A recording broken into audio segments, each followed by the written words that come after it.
Ding dong, ding dong. Today is a day where you're probably making money.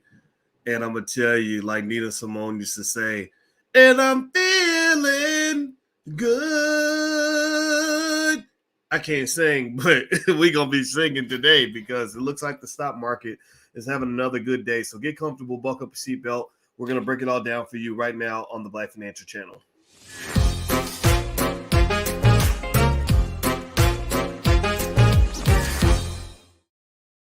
Hey, what's going on, guys? Welcome to the Black Financial Channel. That's theblackfinancialchannel.com. My name is Dr. Boyce Watkins. I am your friendly neighborhood finance professor. On the Black Financial Channel, we talk about Black wealth and Black economics every day, sometimes as much as 10 times a day, under one important condition. The condition is that we are Black first. Black first means we put our community at the top of the priority list. Black first means that we want our kids to be educated, not ignorant. Black first means that we're going to prepare our children and prepare our families to take over the next generation.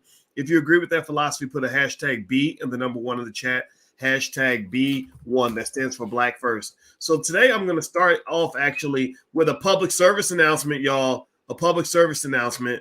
Let me share my screen for a minute. I'm just going to put it on the screen so you can hear it. And after you hear it, I need to I always tell y'all to put some respect on my name, right? Because y'all see me playing Call of Duty, and I said they need to put respect on my name. I've been blowing the heads off little 12-year-olds playing video games, and believe me, I'm 100% gangster with it. But another area where I want you to put respect is not just on my name. I want you to put respect on your name.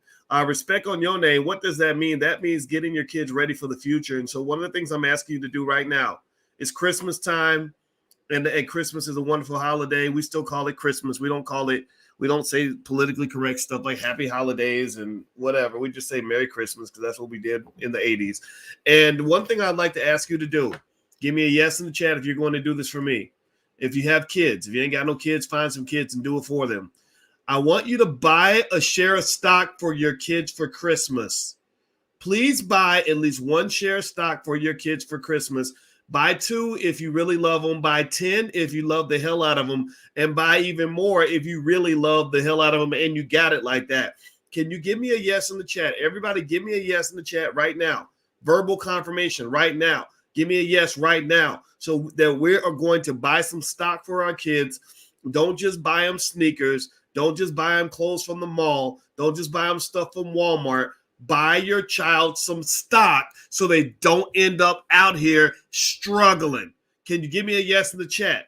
That's, by the way, if you want to know who that is in that picture, that's little Tay Tay. Tay Tay is, I'm her bonus dad, but you can't tell me she ain't mine because that's my little buddy, and I'm coaching all the time. I'm coaching her like Mike Krzyzewski every day. I'm coaching her like Nick Saban, getting her ready for the game. And I told her, I said, look, babe, we're going to make sure you are good financially, that you know how to make your own money. You know how to start your own business. You know how to invest in the stock market, because I'll be damned if I'm going to raise my little girl to the point where she's so broke and so struggling because daddy didn't prepare for her, that she's so broke that a dude can impress her by taking her out to Red Lobster. He ain't going to be able to impress her by taking her on a trip to Red Lobster, even if he throws in the cheddar biscuits. Even with the cheddar biscuits, he's still going to have to up his game, because she's going to say, my daddy's, she got 2 daddies because I'm the bonus daddy, and she got another daddy who's a strong Black man who I respect immensely. That she's going to say, my daddy set a standard for me that was very, very high. There ain't no raggedy chicks up in this place. You cannot impress me by taking me to Red Lobster and getting me the cheddar biscuits. Do you understand what I'm saying? That's what we got to do for our kids. That's what we got to do for our kids. Every morning I say, I always repeat to her, I say, preparation is the key to success. Preparation is the key to success. Preparation is the key to success. Sun Tzu in The Art of War said that wars are won before they begin. Preparation is the key to success. So here's the deal. When you see kids that got trust funds and that are 30 years old and don't have to go to work every day and are doing good financially and are financially secure, it's because somebody prepared for that child. Are you going to prepare for that child? Give me another yes in the chat to let you. I want everybody to just hear it right now. All the B1 people in the space, you're going to prepare your kids. You're going to do it. You're going to be intentional about it. You're going to be woke. That means being financially clear on what you want your kids' future to be. Wealth and success do not happen by accident. Do you get what I'm saying? Do you hear the words that are coming out of my mouth? Good. All right, now that we got that out of the way, the public service announcement is done. I had to just bash it in because I really, really, really need you to understand this. You guys know my PhDs in finance, so I know this stuff. Trust me, this is important. This is going to make a difference. This is going to put you ahead of the curve. With that said, hit the thumbs up button. Thumbs up, thumbs up, thumbs up. Let's talk about the stock market today. How many of you, give me a yes or no, how many of you made money today? How many of y'all woke up and felt like you got a little bit of early Christmas in your stock portfolio? Give me a yes or no if you rolling in bankroll right now and you're feeling good about your money. Because hold on. Because I can tell you today the stock market is looking good, man. It's looking real good. It's looking so great. Oh my God. All right, so let me show you guys. A little graph of the Dow Jones Industrial Average as of right now. It's looking pretty good. It went up another 100 and something points, I think, at the time of this recording. Let's see. Let me pull this up here. Here we go. There's a screen share. Okay, so last 6 months, you see where the Dow's had some dips, right? But for the most part, it's done pretty well. You look at this, you got a general uptrend kind of popping off here, right? And today went up by, let's see. Today, it looks like today it went up 185 points. That's a big deal. Last 5 days, it's gone down a little bit, about 1%. But you've had 2 or 3 days of solid growth, which is a beautiful thing. And it happens typically after you see the rain. That's when you get some sunshine. That's typically, these are what you call short-term reversals in the stock market. It's a pretty consistent theme. Doesn't always happen. Doesn't happen for every stock, but sometimes it happens generally for the market because the market tends to overreact. There's a lot of overreaction in the stock market. When it goes down, it goes too far down. When it goes up, it goes too far up. So ultimately, this overreaction is a way for disciplined investors to benefit from the people who tend to panic and freak out or over leverage themselves to the point where when they get a margin call, they have to go sell everything because they think debt is always a good thing no matter what. Debt is not always a good thing. Debt is not always a bad thing, but to think that you should leverage yourself into the ground, I think is a huge mistake. So why do I have Elon Musk and Joe Biden on this picture? Well, let's start from the beginning. I'll start with Mr. Musk. Mr. Musk is I like the guy. I'm not gonna lie. I think he's smart. I heard him do an interview with the Wall Street Journal. He sounded a little bit like Rain Man. Anybody remember Rain Man? This is maybe if you're like under the age of 30, you may not remember this reference. But Rain Man was this guy played by Dustin Hoffman who was like autistic, but Rain Man also was like super, super smart. Like he used to actually he could calculate like all the numbers and names in the phone book and, just do weird stuff like that. But he was also like really, really, really slow in a certain way because, he had the whole autism thing that was kind of like, making it hard for him to process the world. So anyway, Elon Musk is a little bit like Rain Man, but, obviously he's winning because he's worth $300 billion. And he did a great interview on the Wall Street Journal. And I love the way he answered the questions by, kind of in his Rain Man-ish sort of way. He would sort of take the question in the direction it needed to go. He would answer it in a philosophical, theoretical context. He was always thinking about the future and the bigger picture of things. And I actually think that's good. Like, so for example, they said, what do you think about the government taxing rich people? And he said, basically the government is the world's biggest corporation that has monopoly power and is the only corporation that has the ability to engage in legalized murder. And I said, wow, that's a really interesting way to describe the government. And I don't disagree. I think Elon Musk is smart. Well, one of the reasons that your Tesla stock might have made a move today is because Musk has been selling, which has been pushing the price down. And when the insiders really sell lots of shares of stock, what happens is the price tends to drop because basically the insider selling is either a signal that the insider doesn't want to be involved, which creates what is called in theoretical finance, the lemon effect, which means that if it's like, look, if the owner of the company doesn't want it, then I don't want it. It's like if somebody says, well, if you're thinking about hiring somebody for your company and you meet their parents and their parents are like, well, I don't want to be around them. Well, you would say, well, if your mama don't want to be around you, then why would I want to be around you, right? So when an insider starts selling the stock, then outsiders start saying, maybe there's something wrong with this stock. Maybe this stock is overpriced. It's like when Elon did that really crazy, again, acting like Rain Man, did that crazy tweet where he said that the Tesla stock price seemed a bit high. I don't know if anybody remembers that.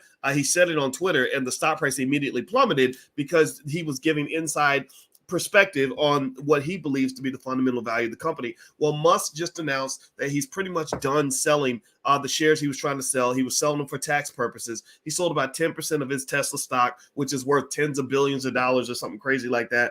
And so the stock price jumped because of that. Now, another person that matters right now in the stock market is Joe Biden. Joe Biden is important because Biden is involved with this $2 trillion stimulus package where he's fighting with, what Build Back Better plan. And he's fighting with Joe Manchin, this redneck from West Virginia, over whether or not the plan is going to get passed. I think some version of the plan is going to get passed. When it gets passed, I believe your stocks are going to see a little bit of a bump because of that, because whenever there's more spending, it doesn't benefit poor people. I hate saying it, but it rarely benefits working class people that much. It always benefits the rich. It benefits investors. It benefits people who own stock and run the corporation. So ultimately, that's why I want you guys to be investors, because when Joe Biden writes that check for the Build Back Better plan, which honestly the government can't afford it, but whatever. I guess we're just in the business of throwing away our future so we can feel better in the present. That's going to probably boost your stock prices a little bit. Okay, so generally speaking, the market's looking good. I think that another thing that Biden announced recently that I thought was good was he talked about the Omicron thing, and I just read a study about South Africa, and there's basically a study out of South Africa that pretty much says, I'm just going to summarize it.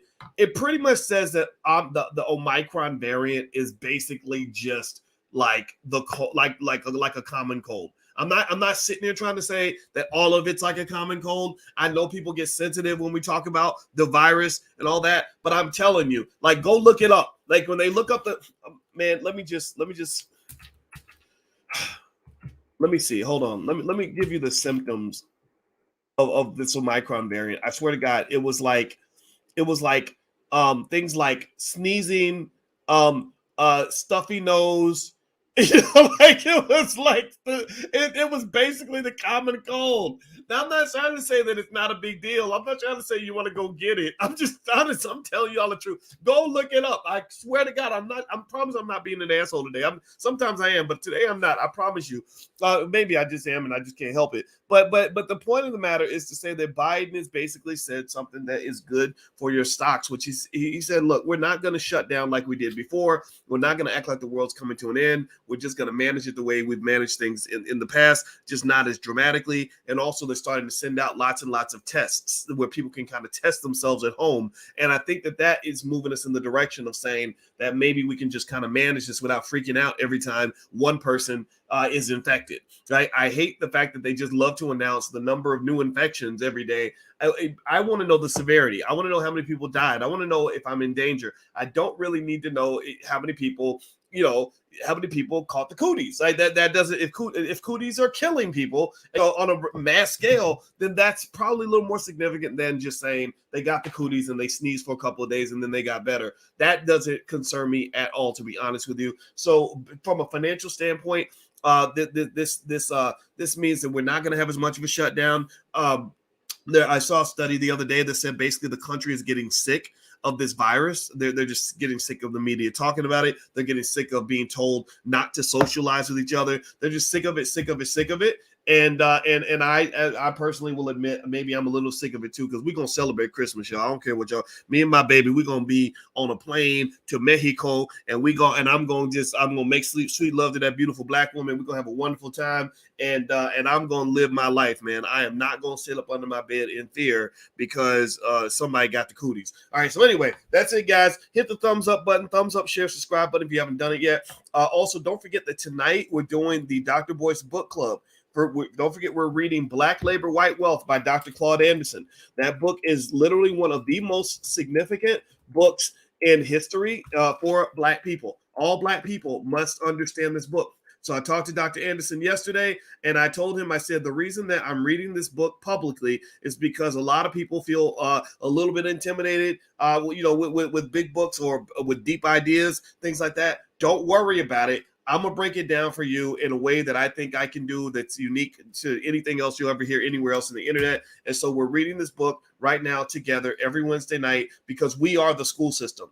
We are the school system. I don't care that much about what white people are not teaching us in the public schools, to be honest with you, because I believe Black people can educate ourselves. If you agree with that philosophy, then feel free to join us tonight. You can go to boycewatkins.com, join the book club for free. You can find it right there on my website. And we start at 8:30 p.m. Eastern. We've done about 25 lectures on this book so far, and we're going to do number 26 tonight. So feel free to come take a look because we in this, we consistent. It can't stop, won't stop. We are going to the top because Black people are the greatest group of people in the history of this world. I truly believe that from the bottom of my heart. Going all the way back to ancient Kemet and beyond, we are the original man. We are the only people in this country who have survived mass incarceration, the crack epidemic, Jim Crow laws, and slavery. And we're going to keep on rising after that. So anyway, guys, I got to go. Have a good day. God bless you. And thanks for listening. And I'll talk to you guys soon. Take care now. Peace.